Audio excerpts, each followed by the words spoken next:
Praise the Lord, ye hands, adore him. Praise him, angels in the high. Sun and moon rejoice before him. Praise him, all ye stars of light. Hallelujah, amen. Hallelujah, amen.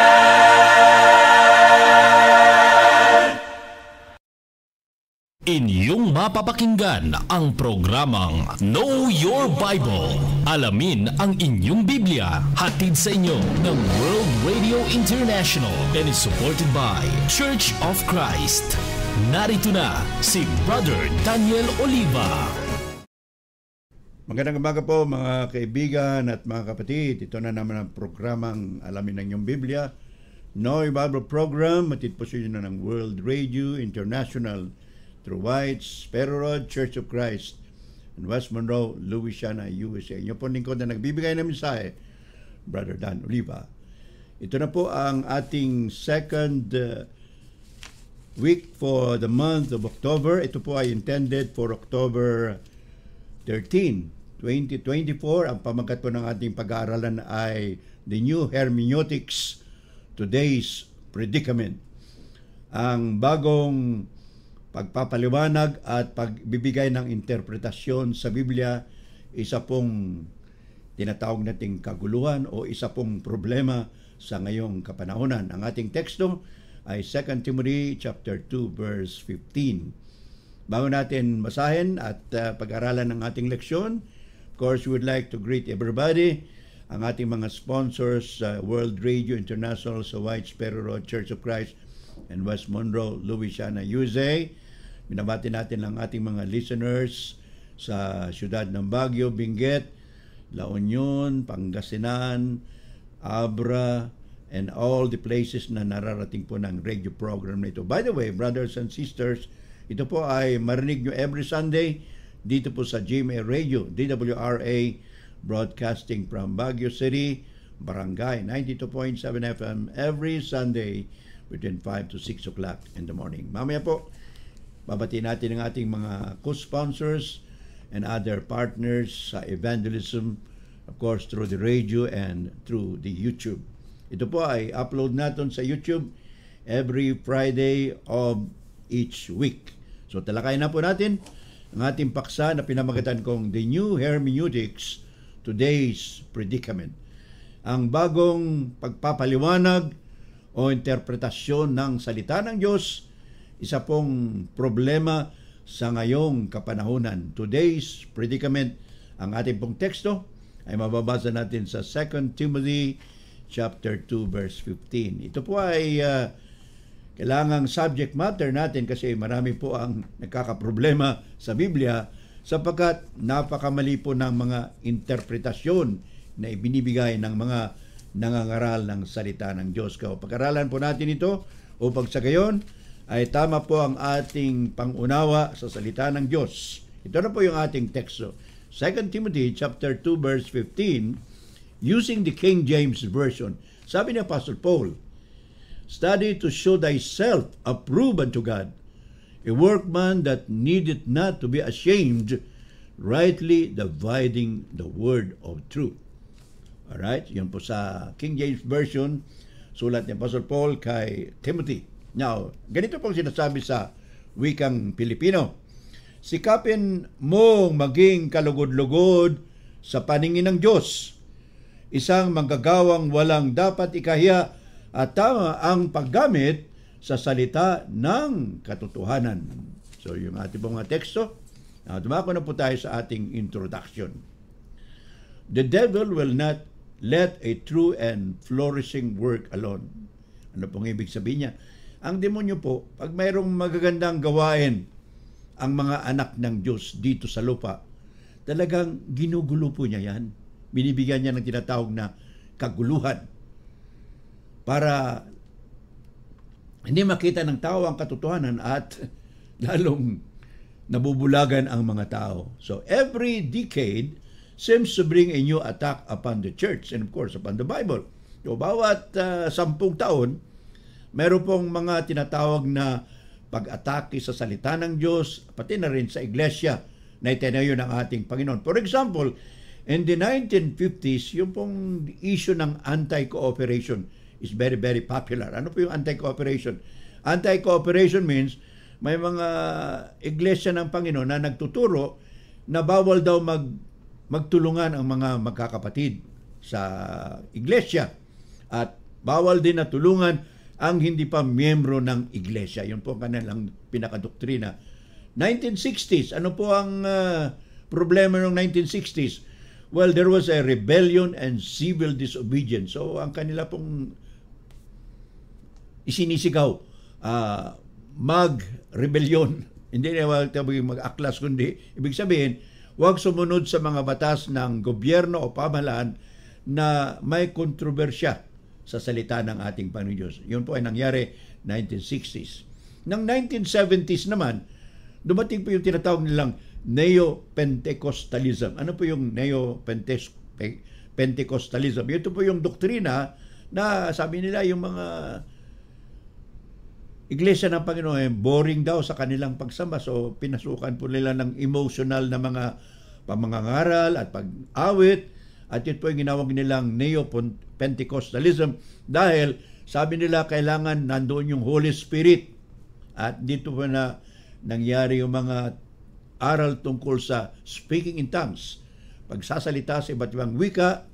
So yung emphasis po ng baptism of the Holy Spirit. Ito po yung 1970s. Now, 1980s, ano po yung pinaka-doktrinang lumabas dito? Ito po yung unity in diversity or liberalism. In other words, sabi nila, itong unity in diversity, kahit daw sa iba't ibang religious group ka, ano ka mang grupo, basta naniniwala ka kay Kristo, pwede kang maligtas. Yun po yung unity in diversity. Pwede tayong magkakaisa kahit hindi tayo magkatugma, magkapareho sa mga pinaniniwalaan at itinuturo natin. Yun po yung unity and diversity liberalism. Dumating po yung year 1900s. The idea of the new hermeneutics. Ito po pag-aaralan natin ngayong umaga. The new hermeneutics. Ano po yung new hermeneutics na dumating mga 1990s? Bagong pamamaraan ng pagpapaliwanag at interpretasyon ng Biblia. Ito po yung new hermeneutics. Well, a certain person by the name of William Woodson in the year 1990 during the Fred Hardeman lectureship, sinabi niya, a turmoil is on the way. Ang kaguluhan, walang kaayusan, disturbance is coming. Yun ang prediction niya. And it will not be over, it will increase.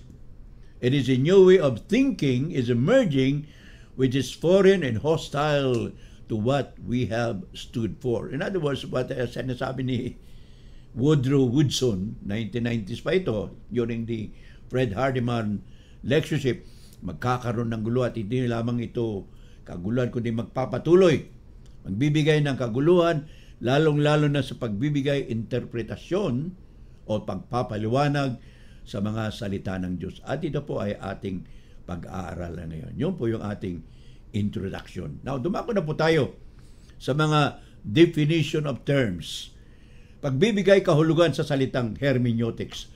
Unang-una po, bigyan natin ng tamang kahulugan yung salitang hermeneutics. And of course, this is not an original English word, but it is a coined word na ipinasok po sa English language. What the word hermeneutics is defined and examined. Bigyan ko muna ng interpretasyon o meaning sa wikang Ingles. The branch of knowledge that deals with interpretation, especially of the Bible or literary text. So ito pong pag-aaral na ito ay tungkol po sa pagbibigay ng interpretasyon. Pagbibigay paliwanag, lalong-lalo na sa mga teksto ng Biblia. Alright. Isa pa pong definition. The branch of theology that deals with the principles of exegesis. Ano po yung exegesis? Exegesis is defined as the critical explanation or interpretation of a text, especially of the Bible or the Scripture. So yung pag sinabi natin hermeneutics, kasama po yung exegesis doon, ito po yung paliwanag na talagang inuusisa natin yung salita ng Biblia. Kasi yun po yung batayan ng ating pananampalataya sa ating Panginoong Diyos. In other words, hindi lang basta-basta na pagpapaliwanag kung di talagang pinag-aaralan ng maayos. Siyempre, pinag-aaralan mo palitay yung mga original na salita na ginamit ng mga writers ng Bible, katulad ng Hebrew at saka Griego. Sapagat ang Biblia po ay nasulat sa Old Testament, sinulat sa salitang Hebrew, at sa New Testament naman ay ginamit ang salitang Griego. Wala pa tayong alam dyan sa mga bagay na yan. Of course, today, ang international language na ginagamit natin ay ang tinatawag nating English language. So, exegesis applied to interpretation of biblical works. So, yun po yung pinag-aaral natin. Hermeneutics, simply, kung paano pag-aaralan ang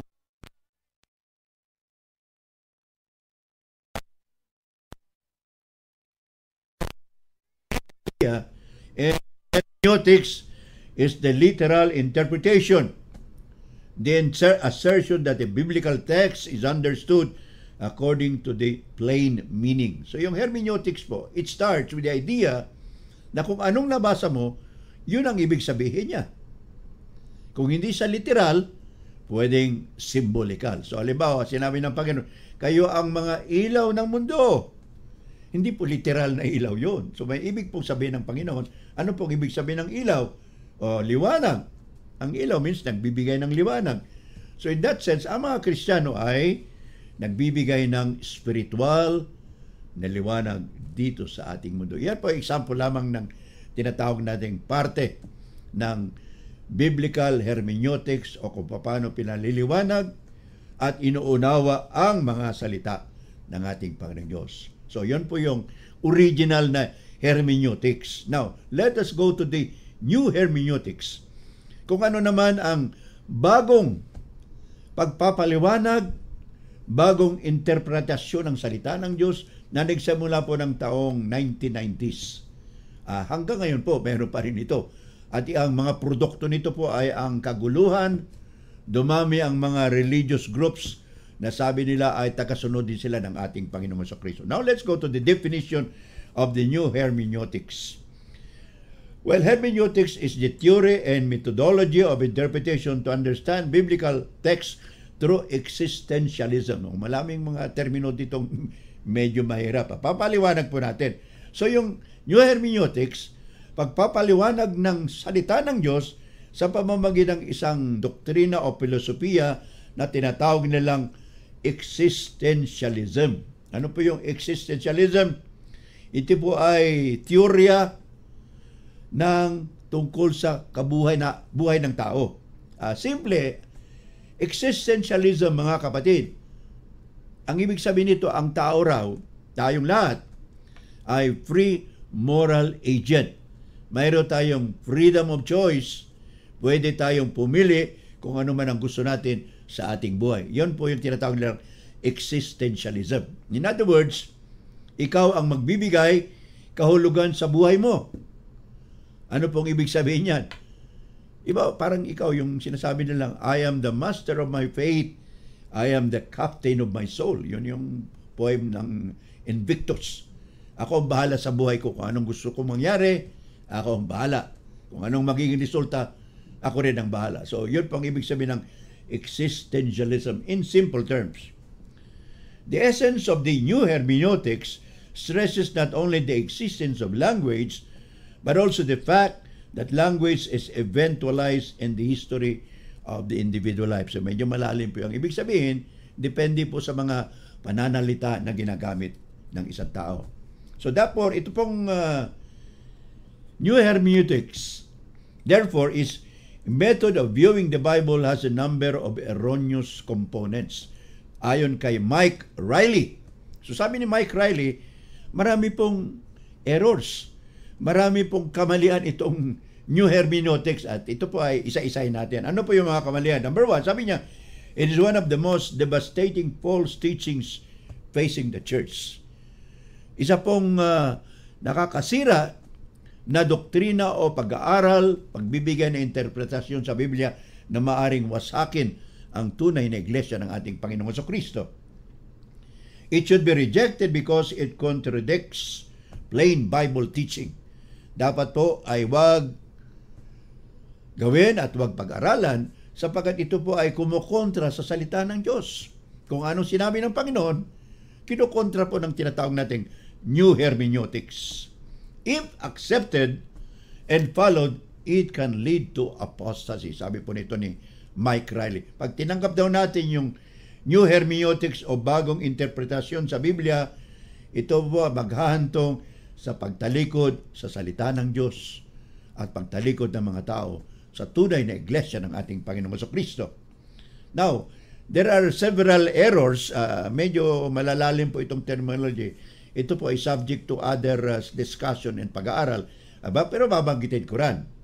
The host of errors connected with new hermeneutics are the following: subjectivism, relativism, pluralism, acceptance of self-contradiction, ecumenism, unity and diversity, and many others. Okay, ang familiar po sa dito, yung acceptance ng self-contradiction. Halimbawa, may bersikulo dito sa kabila na sinabi ng Panginoon at kontra doon sa kabila. So, tatanggapin nila. Hindi ko alam kung pag-iisahin nila yun. Pero they accept self-contradiction. Halimbawa, sinabi mo, ako ay abogado, pero hindi ako marunong sa batas. So, parang yun, self-contradiction po yun. Paano ka naging abogado, hindi mo na alam ang batas. Pero sa new hermeneutics, tama yun. Sa kanilang interpretasyon, tama daw yun. Alright, ano pa? Ecumenism. Ecumenism means parang unity and diversity po ito. Kahit magkaiba tayo ng paniniwala, mga gawain tungkol sa pagsamba, sa pagtuturo, etc., pwede pa rin tayo magkaisa. Magkaisa kahit di tayo magkapareho. Yun pang ibig sabihin ng ecumenism at unity and diversity. At marami po pong mga doktrina na nangyari dahil sa bagong interpretasyon ng Biblia o ang tinatawag nating the new hermeneutics. But the most important na objection natin dito sa new hermeneutics, sabi nila, they do not believe that God's truth can be ascertained and can be stated. Anong ibig sabihin? Wala daw tunay na katotohanan. Hindi daw tama ang Biblia. Doon sa John 17 verse 17, sabi ng Panginoong Jesucristo, sanctify them in the truth. Thy word is truth. Pakabanalin mo sila sa iyong salita sapagkat ang iyong salita ay katotohanan. Hindi po sila naniniwala sa John 17 verse 17. Hindi raw totoo yun. There is no absolute truth. Yung katotohanan sa iyo, hindi katotohanan sa akin. In other words, bawat isang tao may sariling uri ng katotohanan sa pamamagitan ng kanyang interpretasyon. Their mentality is do your own thing and believe what you can. So in other words, sabi nila, itong new hermeneutics, gawin mo ang gusto mo and believe what you want. Paniwalaan mo yung gusto mo at gawin mo yung gusto. In other words, nakasalalay sa tao. Kung ano ang gusto ng tao, kung ano ang pinaniniwala niya, sa kanya ay tama yun. Yun pong ibig sabihin ng the new hermeneutics. Napakadelikado po mga kaibigan at mga kapatid. But Jesus taught the truth is both knowable and necessary to obtain heaven. Ano sabi ng Panginoong Jesucristo sa John chapter 8 verse 32? Sabi ng Panginoong Jesucristo, you shall know the truth and the truth shall make you free. Ulitin ko po. Sabi ng Panginoong Jesucristo sa 1:8:32, malalaman ninyo ang katotohanan at ang katotohanan ang siyang magpapalaya sa inyo. Makikilala ninyo ang katotohanan at ang katotohanan ang siyang magpapalaya sa inyo. Now, pangatlo, ano po ang mga gawain or practices to be abandoned according to new hermeneutics? Kasi yung bagong hermeneutic, yung luma, yung original, kailangan Biblia ang gamitin para tama palagi. Pero yung new hermeneutics, ano po ang mga gawain na iiwanan nila? Nakakalimutan nila, hindi na nila gagawin dahil bago na po ang kanilang interpretasyon, pagpapaliwanag na salita ng Diyos. Number 1, using the New Testament as pattern or blueprint. So yung new hermeneutics, yung bagong interpretasyon, bagong pagpapaliwanag sa Biblia, hindi na po gagamitin yung New Testament o Bagong Testamento. Maring pati Biblia. So this is a great change, the teachings of Christ as given to the apostles. So sabi nila, ang Bagong Testamento raw ay hindi na dapat sundin. Subalit yan po ay contrary sa sinabi ng ating Panginoong Kristo sa Matthew chapter 28, verse 18 and 20. Ano sabi ng Panginoon doon? Sabi ni Kristo, lahat ng kapamahalaan at kapangyarihan sa langit at sa lupa ay naibigay sa akin. Kahit humayo kayo, gawin niyong mga alagad ang lahat ng bansa, binabautismohan sila sa pangalan ng Ama, Anak at Espiritu Santo, at ituro niyo sa kanila ang lahat na itinuro ko rin sa inyo. Hindi po sila naniniwala dyan. So, sabi nila, ang Bagong Testamento ay hindi na pa dapat paniwalaan. Yun po ang doktrina ng mga nagtuturo na naniniwala sa tinatawag nating the new hermeneutika sa salita ng Diyos. Well, the Apostle Paul said in 2 Timothy 3:16, chapter 3 verse 16, sabi na Apostol Pablo, all scripture is given by inspiration of God and is profitable for doctrine, for reproof, for correction, for instruction in righteousness, so that the man of God may be thoroughly furnished unto his good work. So, ang salita ng Diyos, sabi ni Apostol Pablo, ay inspirado ng Diyos.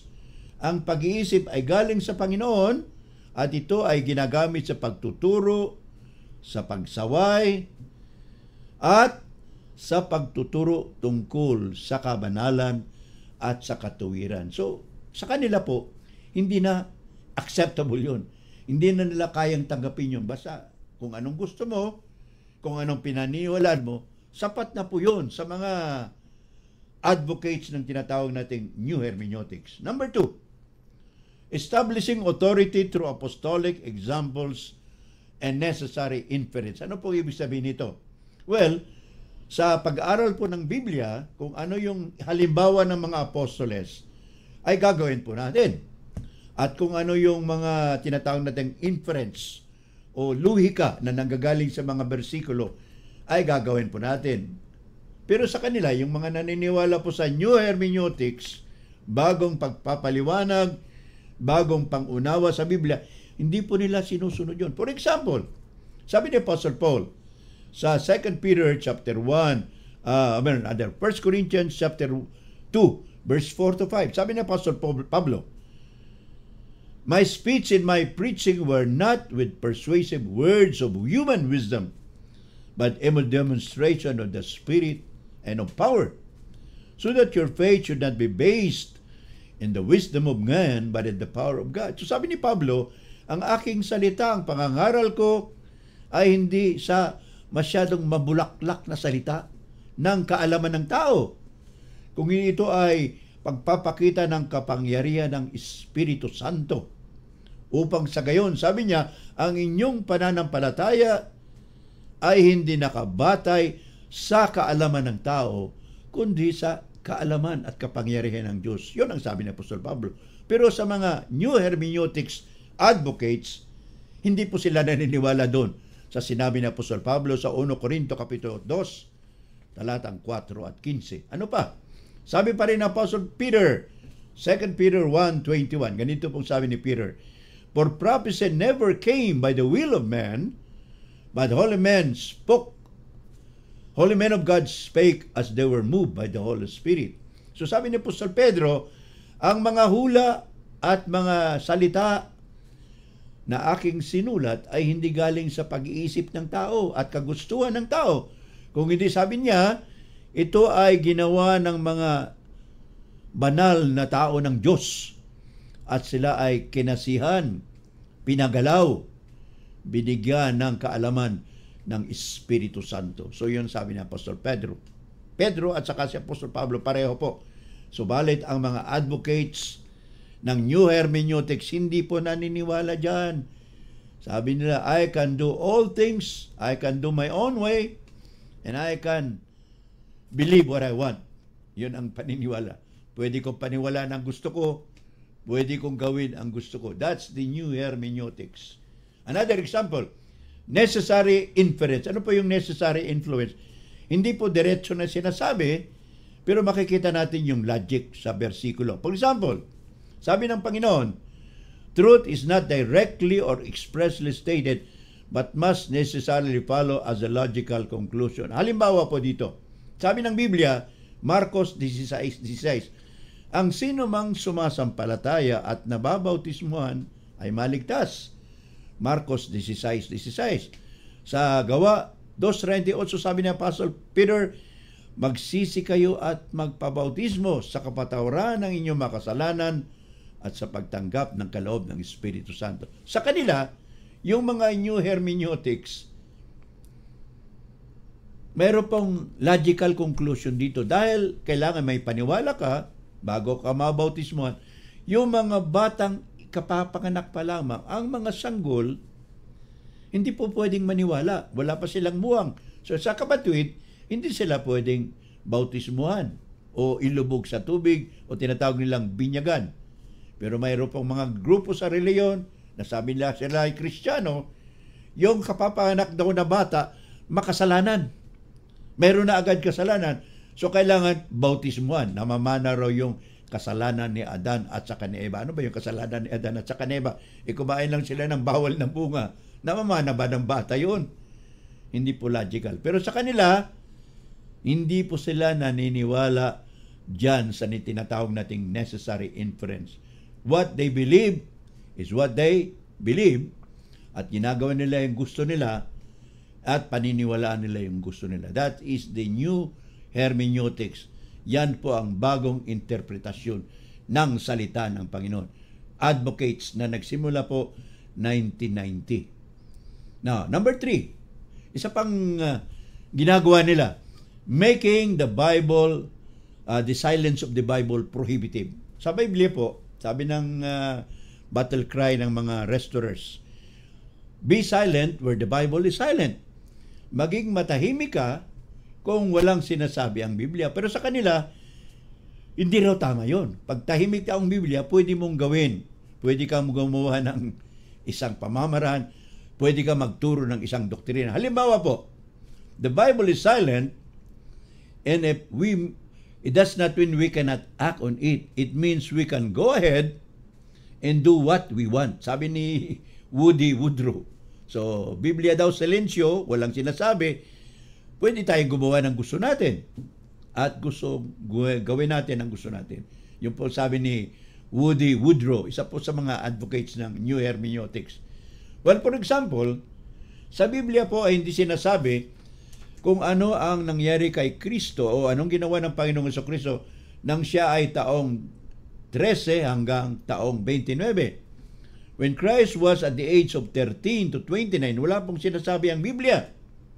Pero yung mga New Hermeneutics advocates, sabi nila, si Kristo raw ay nagpunta sa India, sa Nepal, nag-aral daw ng yoga at iba pa.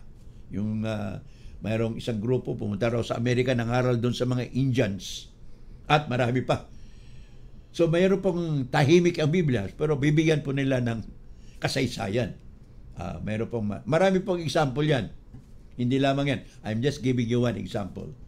Now, the last part of our lesson, yun po yung tatlong paniniwala na hindi na sinasayunan ng mga New Hermeneutics advocates. Number 1, ulitin ko po, using the New Testament as pattern or blueprint. Hindi sila naniniwala dyan. Number 2, establishing authority through apostolic example. Ano yung apostolic example? Ang mga apostoles nangaral ng salita ng Diyos, pinangaral nila ang ebanghelyo, so dapat gawin din natin yan. Pero hindi sila naniniwala dyan. Huwag mo na ipangaral yung ebanghelyo. Number 3, sabi nila, pag silent ang Biblia, pag walang sinasabi, pwede kang mag-imbento. Pwede kang gumawa ng kwento kung saan napunta si Kristo. Mayroon pa nga nagsasabi ng iba na si Haring Solomon daw kumuha ng mga ginto dito sa Pilipinas kasi ang Pilipinas daw ay the land of Ophir. Marami raw ginto dito at dito raw kumuha si Haring Solomon. Yun po ay ideya lamang nila. That is the New Hermeneutics, brothers and sisters. Now, let's go to the last part of our lesson. What should be our right attitude towards the Scriptures as Christians?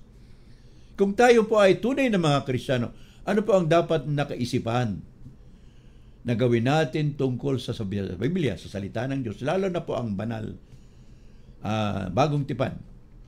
Well, number one, God tells us that our attitude toward Him should be one of complete trust. Sabi ng Panginoon, dapat paniwalaan natin siya na may buong katapatan at buong pagtitiwala. Ano sabi doon sa Jeremiah 17:5? Sabi ni Jeremias, "Cursed is the man who trusts in man, who draws strength from mere flesh, and whose heart turns away from the Lord." Jeremiah 17:5. Ulit pa natin sa Jeremiah 17:5. Ano sabi ni Jeremias na propeta? Sabi niya, kaaba-aba o kaawawa naman ng tao na nagtitiwala sa pareho niyang tao, hindi dapat mangyari yon. At inilalayo niya ang kanyang pag-iisip sa Panginoon. Trust. Curses the man who trusts in man, who draws strength from mere flesh, and whose heart turns away from the Lord. So, kaaba-aba, sa kawa-awa ang tao, na sa tao rin naniniwala, sapagkat siyempre ang tao po ay makasalanan, nagkakamali. So, ang dapat nating pagtiwalaan, brothers and sisters, ay ang Panginoong Diyos. So, number one, kailangan ang attitude o pag-iisip natin ay buong pagtitiwala sa ating Panginoon. Number two, God is looking for an attitude of submission. Dapat tayo ay maging submissive, mapagpakumbaba, at magpailalim sa ating Panginoon Diyos. Ano sabi ng Biblia? James chapter 4, verse 7, sabi ni Santiago, "Submit yourselves to God. Resist the devil, and he will flee from you." Magpasakop kayo, magpailalim kayo sa Panginoong Diyos. Labanan nyo ang demonyo o ang diablo, at siya ay lalayo sa inyo. Santiago 4:7. Number 3, God wants us to obey His commands exactly as He said them. Ang gusto ng Diyos, kung anong sinabi niya, dapat sundin natin. Walang labis, walang kulang, wag nating dagdagan, wag nating palitan. Sinasabi ba ng Biblia? Of course, marami pong mga bersikulo. But in the book of Deuteronomy, chapter 4, verse 2, sabi ng Panginoon kay Moses, "You shall not add unto the word which I command you, neither shall you diminish aught from it." Huwag mong dagdagan ang inutos ka sa iyo, huwag mo ring bawasan yung mga sinabi ko sa iyo. Ito po yung sinabi ng Panginoon kay Moses nung inutusan niyang gawin yung tabernakulo. Sa pagpapatuloy po sa ating discussion sa last part ng ating lesson, the right attitude towards the Scriptures as Christian, tinalakay po natin kanina. Number 1, God tells us that our attitude toward Him should be one of complete trust. Kompleto na pagtiwala sa Panginoon Diyos ayon sa Jeremiah Kapitulo 17:5. Number 2, God is looking for an attitude of submission.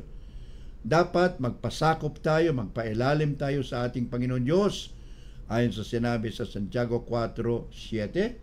At pangatlo, God wants us to obey His commandments exactly as He said them. Ibig ng Diyos, sundin natin ang kanyang mga utos ayon sa kanyang sinabi, walang bawas, walang dagdag, hindi dapat palitan. Ito pong ating lesson na diniscuss sa ating subject matter, the new hermeneutics.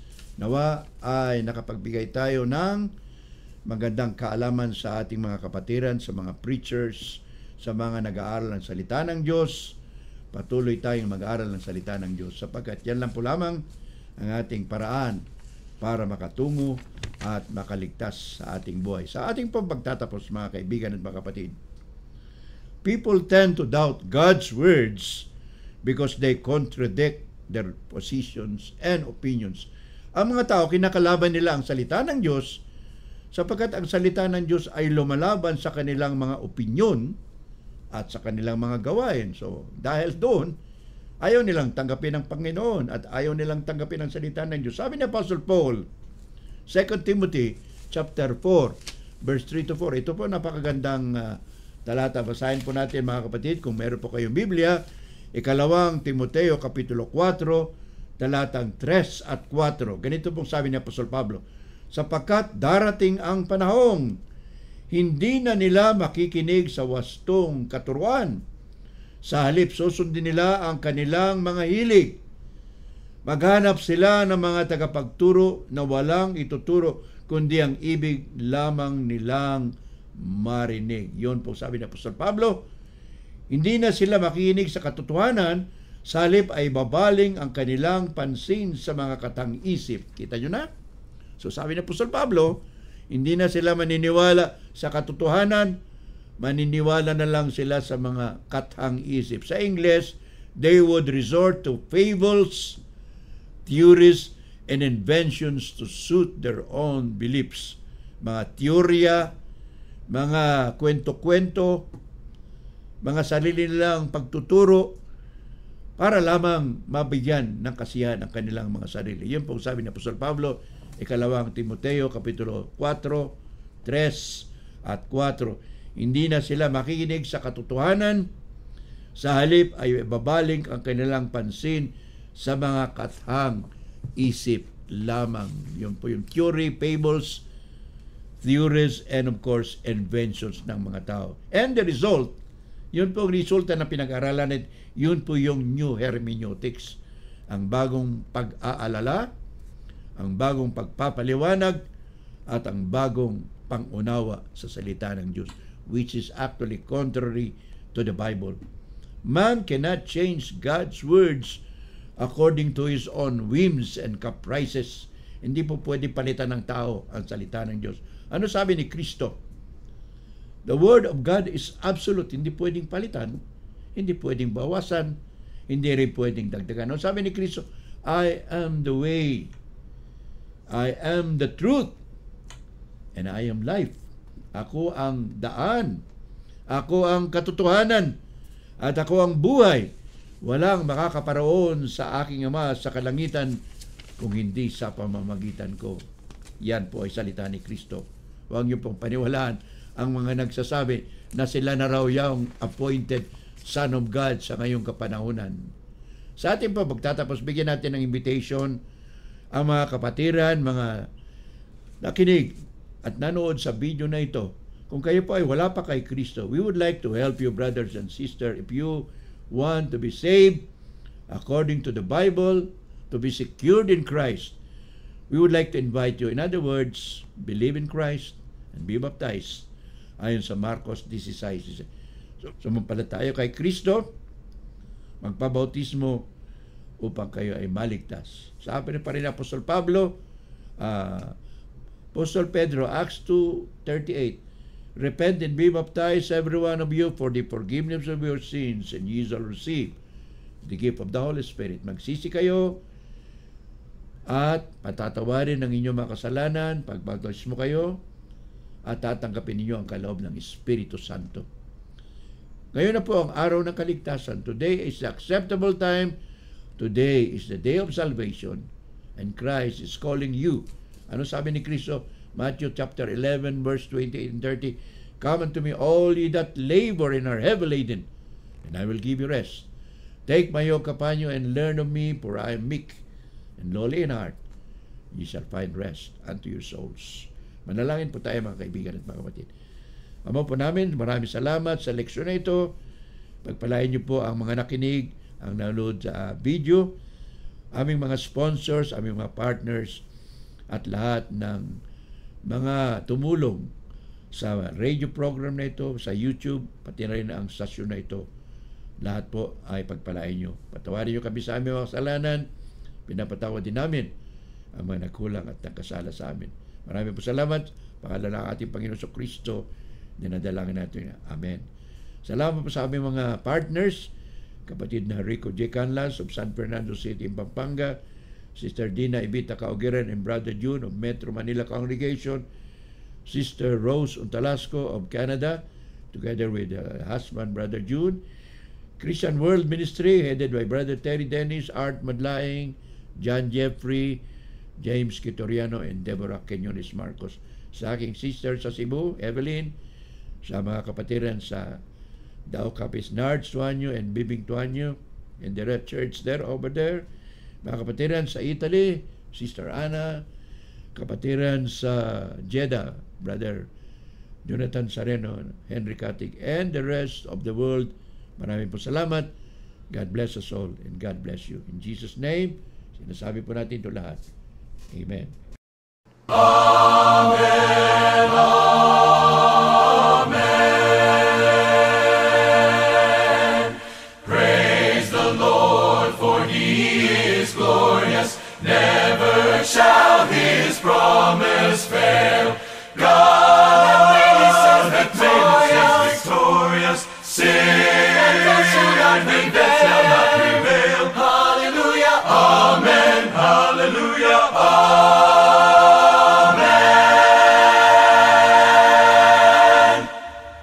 Amen. Amen. Praise the Lord of our salvation. Host on high, His power proclaim. Heaven and earth and all creation, laud and magnify His name. Hallelujah, amen. Hallelujah, amen.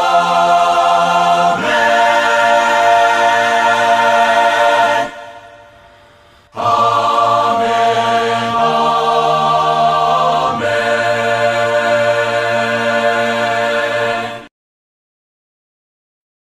Inyong napakinggan ang programang Know Your Bible. Alamin ang inyong Biblia. Hatid sa inyo ng World Radio International and is supported by Church of Christ.